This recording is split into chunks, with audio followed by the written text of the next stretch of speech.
probably clap at the end because at this point in time you have no idea how shit it's going to be. But thank you so much for coming through this morning. I know you all have very busy lives and important jobs. I do not understand you people, creative people. You're a different species to my species, but I know that you're important, and I know that I have already offended you. It didn't take long. I do that quite quickly. So there's a couple of things I need to apologize for in advance. I get quite passionate as I speak. I tend to spit on the front rows, so unlucky for you guys. What's cool though is that we'll be able to see the remnants on the cardboard chairs. That's going to be great. I'm looking forward to that part. The second thing I need to apologize for is it's summer. I chose a blue shirt. That's retarded. All the smart men in the room chose white shirts, so I apologize in advance for any awkward sweatage that happens during the course of the morning, but you'll deal with that. So cool. I chose as a topic today to talk about cookies, convergence, and communication, which are all things that I'm quite passionate about. And because I'm speaking to creative people, I elected to use not PowerPoint and try to go with a creative version of PowerPoint, which is called Haiku Deck, which does amazing things like this. I could do that all day, basically, and still be very satisfied.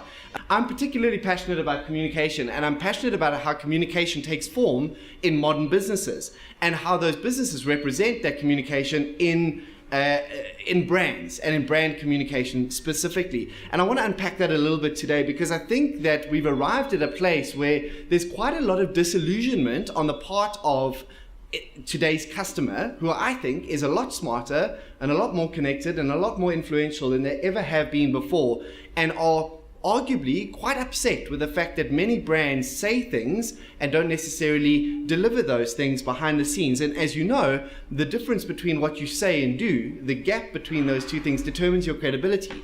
And I want to argue that all that our clients, all that we as brands have left anymore in terms of a differentiator is our credibility.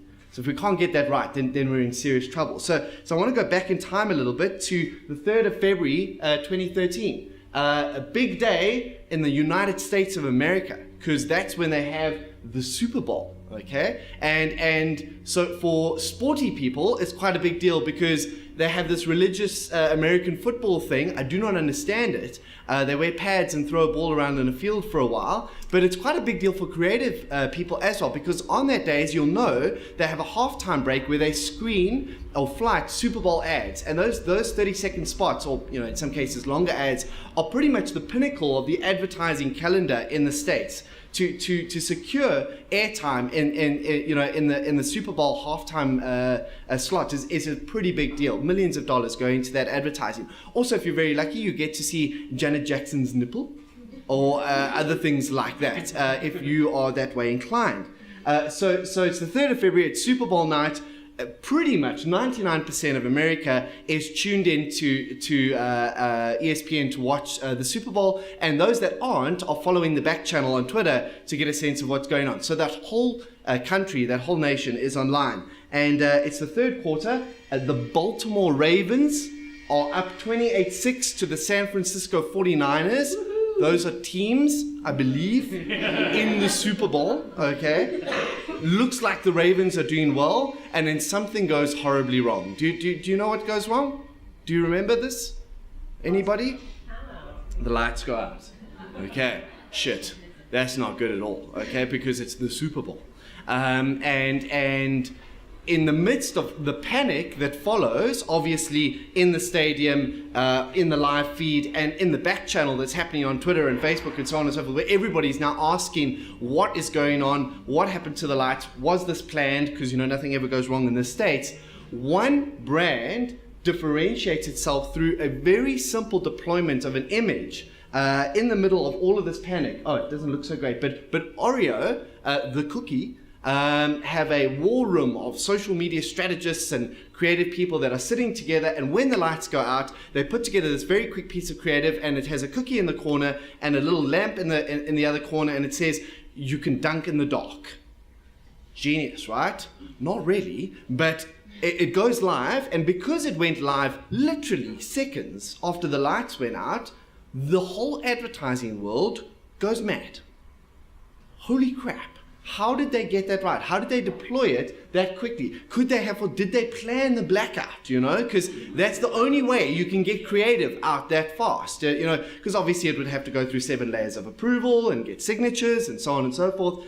But this is a great story that is often touted as a social media case study, which I think is wrongly called a social media case study, because it's not about a brand that won in social media. It's about a business that enabled a group of people that had a creative aptitude and an understanding of the zeitgeist and what was happening at that particular point in time. It gave them the ability to act very quickly, to forego the complexity of the business and the multiple layers of approval and the legal sign-off and everything else, and get a little image up on Twitter that had hundreds of thousands of retweets and generated the kind of press that you actually literally can't buy. Billions of dollars in coverage, okay? At Cannes, later this year, they won a Lion for viral and digital marketing, okay, for their cookie picture during the Super Bowl. And they won a Grand Prix for integrated marketing for their Daily Twist campaign, which has been a great success, throughout the year. And I'm being a little bit facetious about the success that they received, because of this incredible little ad that went up during the Super Bowl. But the fact is that they do a great job in social media, throughout the year. The Daily Twist has been campaigned. Their support of equal rights, marriage has been incredible. So they're an amazing brand, and they're doing some very revolutionary stuff. But straight after that Cannes award ceremony, a guy called Andrew Tiemann, who is an ad exec, don't know which agency he was with, but he wrote a blog, and leading up to Cannes, there was a lot of talk about Oreo and the awards that they'd win. And Andrew said, if they win at Cannes, I'm quitting advertising. Okay?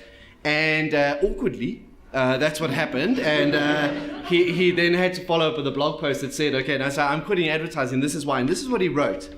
And I quote, because in bestowing this award on this piece of work, we're actually exposing a really sad truth, that the advertising industry has become so top-heavy with cost and process and approvals and meetings and waste, that the idea of just making a simple image and deploying it to a simple platform at an opportune moment is considered at this point to be groundbreaking. And I thought this quite profound, because I see the same frustration expressed in pretty much every single one of our corporate clients. We run a business that tries to help corporate clients be not entirely crap online and in social media with their clients, and it's really tough despite their best intentions, because as there's a universe of conversation and interaction and humanity that happens in the customer space, but equally so behind the corporate firewall there are 8,000, 10,000, 40,000 opinions, agendas, egos, and all of this now needs to be represented in one single brand voice.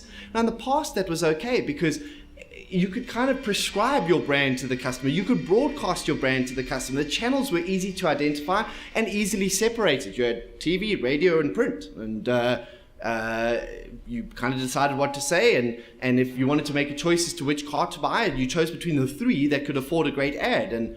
And you believed everything you read in the paper or saw on television.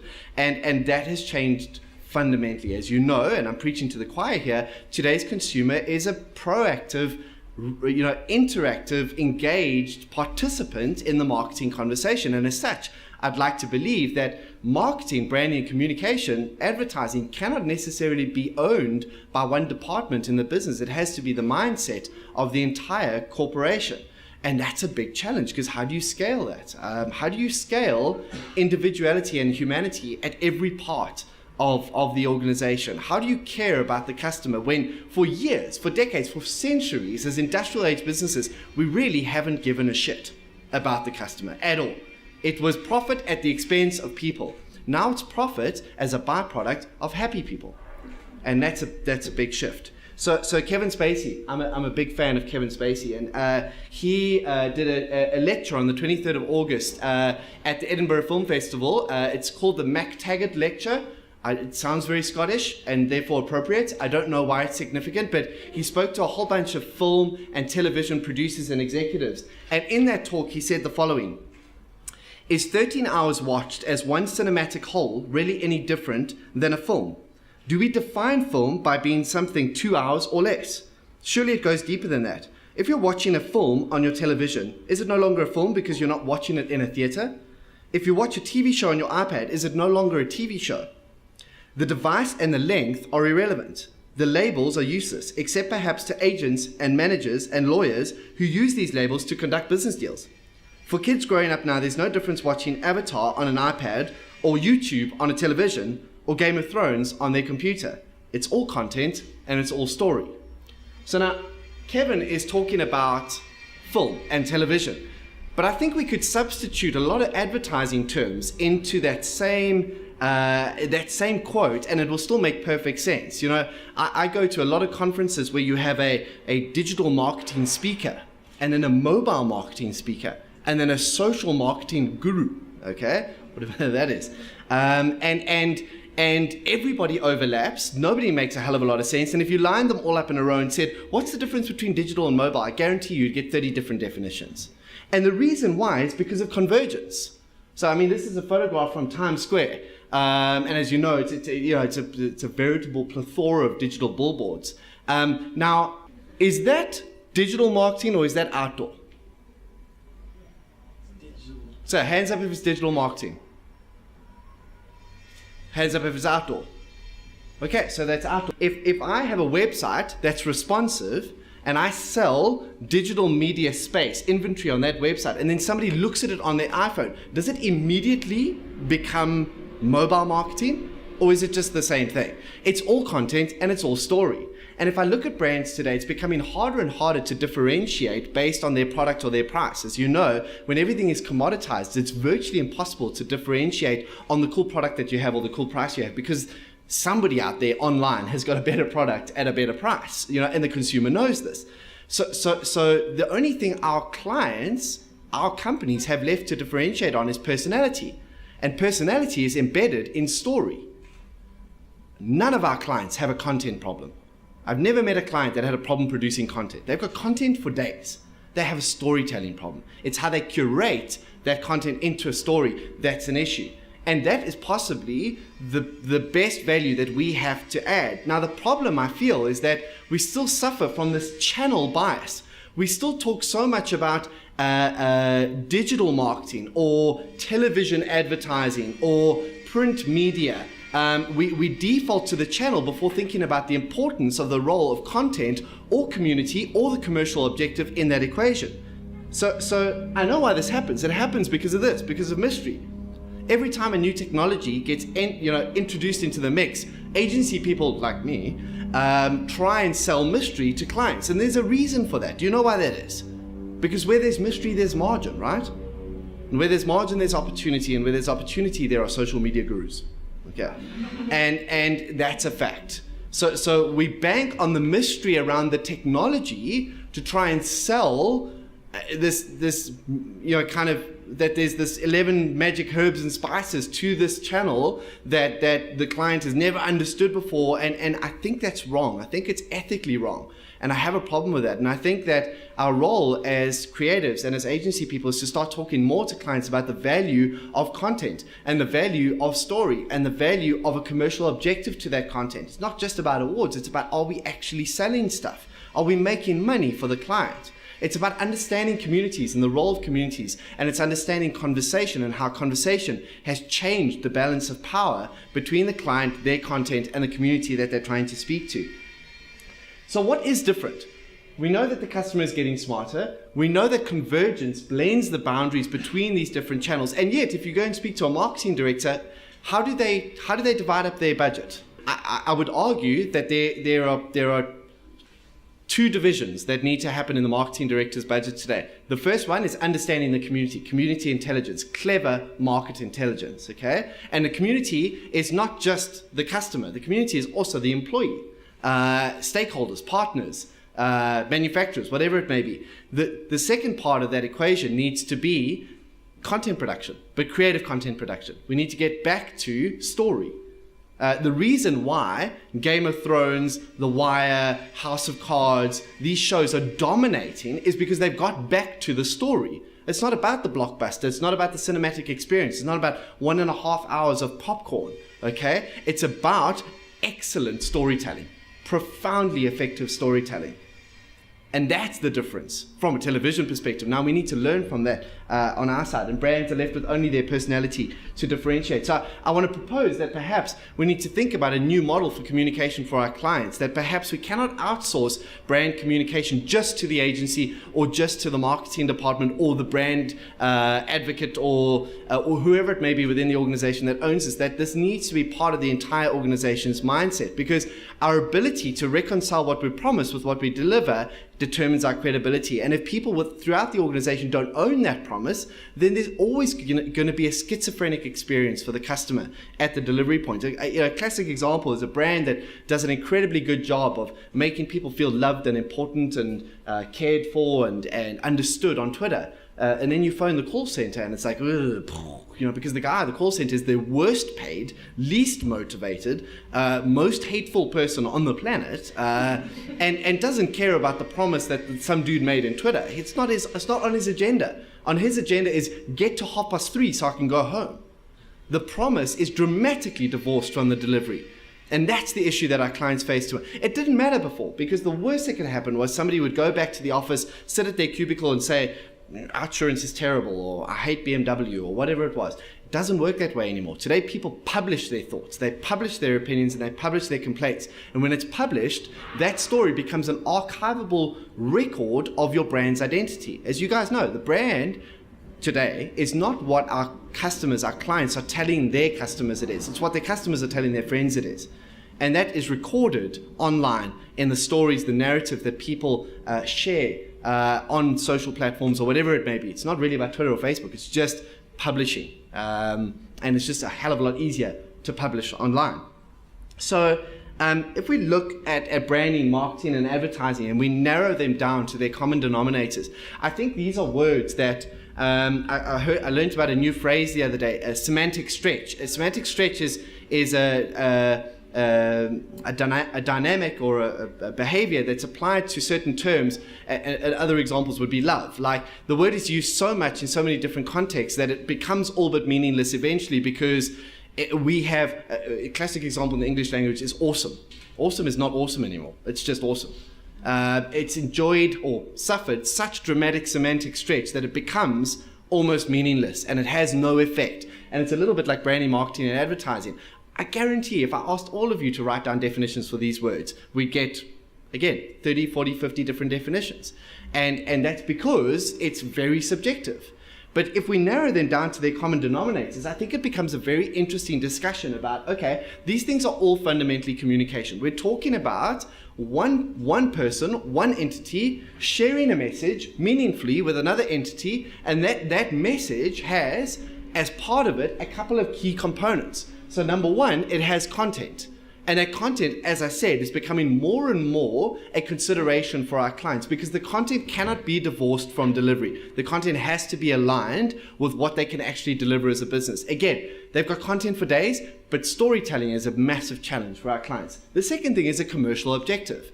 And this is my big bugbear with the ad industry, is that I think too often we create work as a means to the wrong end. So we're creating work because it wins awards, not work because it changes the way people feel about our client, or work because it results in more cars moving off the showroom floor. We create work because it looks nice, and if we win awards, that makes us look nice, and if we look nice, then the person who signed the check in the business looks nice, and it's a political advancement tool for them within the corporation. We're feeding the beast we hate. And that's dodge, man. Like, we're supposed to be doing work that solves the problem, not perpetuates the problem, okay? So I think we need to get back to asking the question, and it's a tough question to ask, because what we normally end up telling our clients is, oh, don't worry, this Twitter account's all about brand awareness, you know? It's all about positive sentiment. It's all about engagement. More semantic stretch, it means nothing at the end of the day. Are we selling more cars? Did we make people happier? Did we change the way people felt fundamentally about the brand? That's the question we need to ask. And then from a community perspective, again, I think this is becoming more and more a consideration for marketing or communication executives today, is that they need to consider their internal community. Previously you had an internal communication department and you had an external communication department. But communication, the boundaries between the employee and the customer, it was almost prophesied by the Clue Train Manifesto a couple of years ago that said employees are getting hyperlinked even as customers are. You need to get out of the way so that your intra-networked employees can connect directly with your inter-network customers, because even if you don't allow it or enable it, it's happening anyways. In the past, Vodacom had 2 or 3 spokespeople that they trained and empowered and gave special contracts to and sent on media training, and they could speak on behalf of Vodacom, the brand. Today they have 8,000 employees on Twitter. Every one of those is a spokesperson. None of them have special training. Different ballgame, right? So 2 types of communities: our internal communities, our external communities, and the professional communication executive has got to consider both as part of that mix. So if content is at the center, then internal community is on the one side, external community is on the other side. The filter on either of those. Sorry, I need to draw this. Sorry, I'm a drawer. So if content is at the center, I can't write though, so sorry. And that commercial objective determines that content. Then we have the internal community and external community. And the channel becomes almost irrelevant. The message, whether it's a tweet or a billboard, is kind of unimportant. And code, that thing that is fundamental to how we deliver that message, is a commodity. The community part is priceless, but the code part is just a commodity. In fact, the only people that should be speaking about how the website is built, whether we use a billboard or not, or whatever it may be, sorry, no, not whether we use a billboard or not, or what we put on the billboard, those are very important things that need strategic thinking. But the guy that decides how your website is built, he's as important as the guy that puts the nail in the billboard on the side of the road. They're technicians, they're engineers. That's a conversation for engineers. The problem is we've tried to make developers creatives. That's not a good idea. Different species, again, okay. So there's your channels. Okay, so on this side, there's a filter that we apply. Over here, on the external side, we apply context. And that's about understanding who the brand is in context of that external zeitgeist. So that's the classic example there is Oreo. Understanding what was meaningful to the audience at that point in time and providing a contextual, meaningful message in a way that was accessible to people at the right time. And like Andrew Tiemann said, that should be really easy, but it's become so hard because of how complex we are. We've made really simple, effective work incredibly difficult to do. On this side, it's all about culture.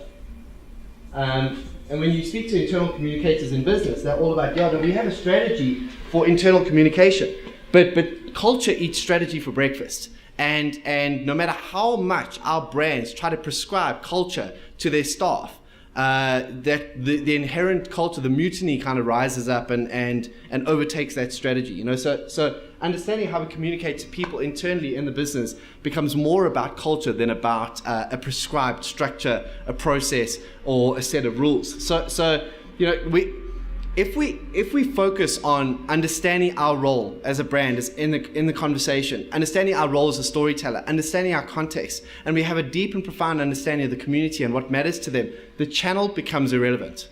It really does become irrelevant. Then it's not a conversation around do we have billboard and do we have Twitter. It's simply which one of these things is appropriate for this story. And I'd like to believe if you have a great story, it works on any channel. And we see that proved time and time again. The really great integrated campaigns work across any channel and across any medium. And the client, the community, gets to choose what's most appropriate for them. So that's me. Thank you so much for listening and paying attention. You can catch me online as well if you want to do so. I think there's a little bit of time for questions if you guys, because I saw you guys were like, yeah, it makes sense. And then I drew shit and you're like, oh no, don't understand, because I can't write. But thank you, Ross and Ben and the team for allowing me the opportunity to speak to you today. It's very much like, I forgot to say this in the beginning. These are things that are ideas. I haven't got a body of research to back this up, but they're instincts that I think are coming very strongly through the conversations that we're having with both our staff, our stakeholders, and our clients. And there's this building frustration around the mess and the complexity that disallows very simple engagement and simple, meaningful connection with our customers. And I guess we're starting to militantly fight for that kind of opportunity with our clients. So if there are any questions, I'd be happy to answer them.